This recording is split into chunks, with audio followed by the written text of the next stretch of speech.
The power of friendship. It was a quiet evening in the little village of Greenfields. The sun was setting, casting a golden glow over the houses, fields, and trees.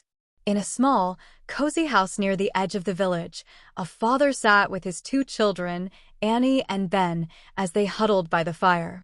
"Dad, tell us a story," Annie begged, her eyes gleaming with excitement. "Yes, a good one," Ben chimed in, nodding eagerly. The father smiled, leaning back into his chair as he thought. "All right, I have a story for you," he began. "It's a story about a young boy named Chris and how he found the true meaning of friendship and changed his ways. Once upon a time, in a small village not too different from ours, there was a boy named Chris. Chris was about 12 years old, with messy brown hair and a mischievous grin that always promised trouble. Unfortunately, Chris wasn't known for being the nicest kid in the village. He liked to play pranks, tease others, and rarely listened to anyone. "Was he really that bad, Dad?" Ben asked, looking curious. Well," the father said with a smile, "he wasn't a terrible kid. Just a little lost. You see, Chris didn't have many friends. Most of the other kids in the village didn't want to play with him because he would tease them or spoil their games. He'd trip kids during a race, hide their things, or laugh when they made mistakes. At first, the other children would ask him to stop, but after a while, they just stopped inviting him altogether. Chris noticed this, of course. But instead of thinking about his actions, he thought everyone else was just boring or too sensitive. He'd shrug it off, saying, "Who needs them anyway?" But deep down, he was lonely, even if he didn't realize it. One day, a new family moved into the village, bringing along a boy named Sam. Sam was around Chris's age, maybe a little younger, with bright eyes and a smile that made everyone feel at ease. He was friendly, kind, and got along well with everyone. He soon became popular among the other kids, and they all wanted to play with him. Chris, feeling a little jealous, watched Sam from a distance, wondering what made him so likable. Why did everyone want to be around him? Curiosity got the better of him, and he decided to try something new. One afternoon, as Sam was heading to the open fields to fly his kite, Chris followed him quietly, hiding behind bushes and trees.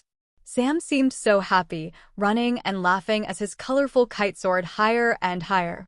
Suddenly, the kite got caught in a tree branch, and no matter how hard he pulled, it just wouldn't budge. "Need some help?" Chris asked, stepping out from his hiding place with a grin that could mean anything. Sam looked surprised but quickly smiled. "Oh, hey, sure, I'd love some help if you can reach it." Chris climbed the tree, and with a bit of effort, he managed to untangle the kite. But instead of handing it back to Sam, he held onto it, his mischievous grin returning. "Give it back, Chris," Sam said, his tone calm but firm. "Oh, come on," Chris sneered. "You're too boring to have this much fun. Maybe I should keep it for myself."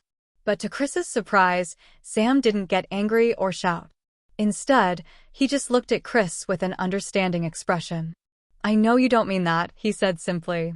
"Maybe you're just lonely." That one sentence hit Chris harder than anything anyone had ever said to him. "Lonely?" he thought to himself. "Am I really lonely?" Seeing that Chris had gone silent, Sam gently took the kite back from his hands. "Come on," he said, "let's fly it together. You can hold the string for a while if you want."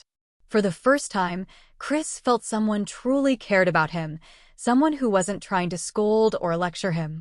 He didn't know why, but he followed Sam. The two of them took turns flying the kite, laughing when the wind picked up and made it dance. From that day on, Chris found himself spending more time with Sam. He tried to hide his usual pranks and teasing, knowing that Sam wouldn't appreciate them. Over time, his old habits began to slip away, and he started to enjoy Sam's company in a way he'd never enjoyed anyone's before. One day, as they sat by the village stream, skipping stones, Chris spoke up. "Why are you friends with me, Sam? You know I'm not like you." Sam looked at him thoughtfully. "I know you have a kind heart, Chris. Sometimes, people just need a chance to show it." Chris was quiet for a moment. He had never thought of himself that way. But Sam's kindness had made him feel something he hadn't felt before, a desire to be a better person. One evening, as the two boys were walking home together, they noticed a younger boy, Timmy, standing by the side of the road, crying. Timmy's ball had rolled into the river, and he couldn't reach it. Chris's first thought was to ignore him, but then he glanced at Sam, who had already knelt down beside Timmy. "Hey, it's okay, Timmy. We'll help you get your ball," Sam said soothingly. Without thinking, Chris found himself walking over to Timmy, too. "I'll get it for you," he said, surprising even himself.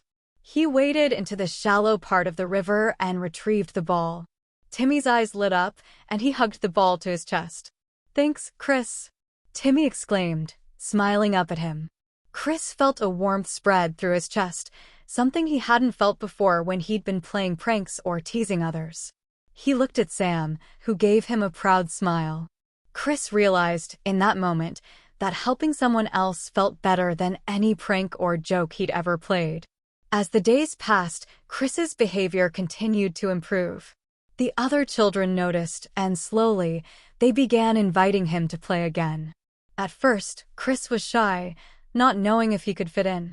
But Sam was always by his side, giving him the confidence to be his best self. One day, there was a big game of hide-and-seek in the village square, and for the first time in ages, Chris was included.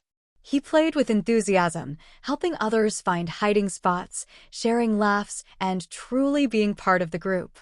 He no longer felt the need to tease or play tricks. He was happy, truly happy.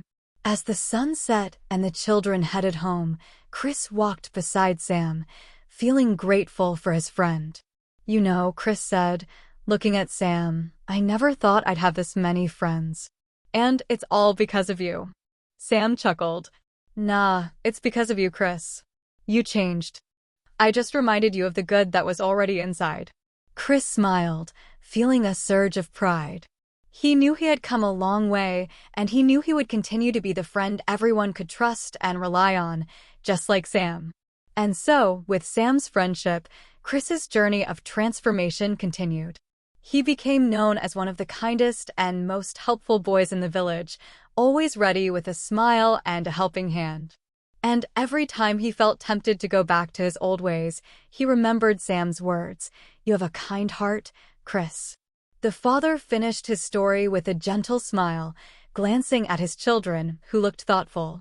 "Wow," Annie whispered, "I bet everyone loved Chris after that." "Yes, they did," the father nodded. "Because he showed them his true self, a self he hadn't even known was there. And all it took was a good friend." Ben, deep in thought, asked, "So, it doesn't matter how someone is at first, right? They can always change." The father ruffled his son's hair. "Exactly, Ben. Sometimes all we need is a friend who believes in us to help us find the best version of ourselves."